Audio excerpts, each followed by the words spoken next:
Books are a convenient package. They degrade gracefully as an analog medium.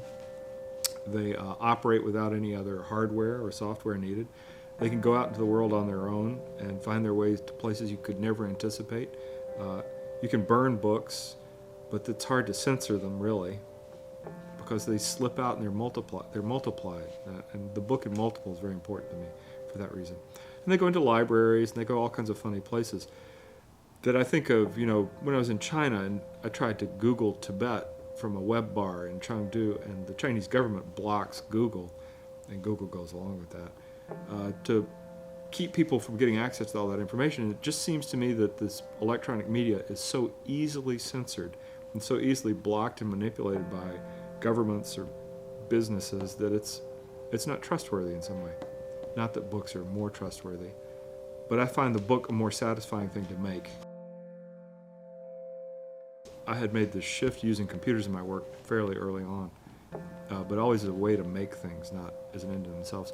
I got interested in making websites or some kind of web version of some book ideas.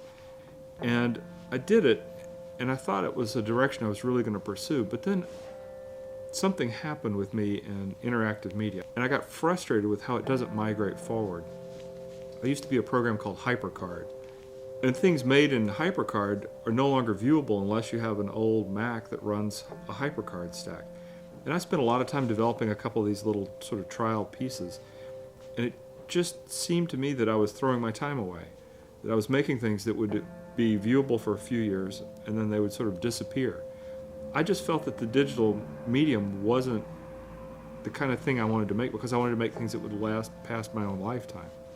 So I sometime by the late 90s gave up any interest in doing that as my main art form. I went to undergraduate school and studied photography. And during the time I was studying photography, I got really interested in finding ways to get my work to an audience outside the gallery situation. But I was interested in making groups of photographs and putting them together. There's a program called the Book Bus run by Visual Studies Workshop in Rochester, New York in the 1970s. And it was an old school bus that had been converted to sort of a library inside. And they would travel around to art campuses, art schools in the Northeast, and park for a couple of days and set up shop. And I walked up in there, and I was looking at all these books, and they made a point of trying to contextualize the work, that what they were showing was not reproductions of art, but original works of art that happened to be books. And that was the transformative moment for me. That was when I realized this was what I wanted to do. I got so interested in printing that when I left art school in 1980, I got a job as an intern at a place in Atlanta, Georgia that was printing artist books. And artist books is sort of the name we give to this work, where every aspect of the book is part of the art.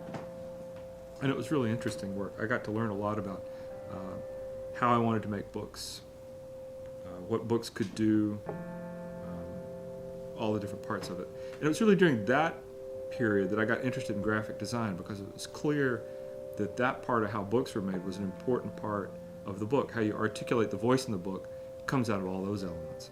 I purchased college in Purchase, New York, which had an Art of the Book program, which was split between the printmaking department and the graphic design department. And I worked with Warren Learer and Margot Lovejoy and Antonio Frasconi and Phil Zimmerman were kind of my major influences then. It was once I got a full-time teaching job that I think my work really started to mature and develop. And I got more involved at that point with the writing in the books. So I kind of went from photography to photography and graphic design to now photography, graphic design, and writing. And I think increasingly the writing is a bigger and bigger part to me. It's more and more important as the part that really pulls the book together. So I find teaching keeps me active. And it's always exciting to work with other people who are making work and see what's happening with them. And sometimes you get a little jolt of energy from other people as they discover things, and you see people rediscovering things. It's exciting. So it's always kind of energizing, even when it's exhausting.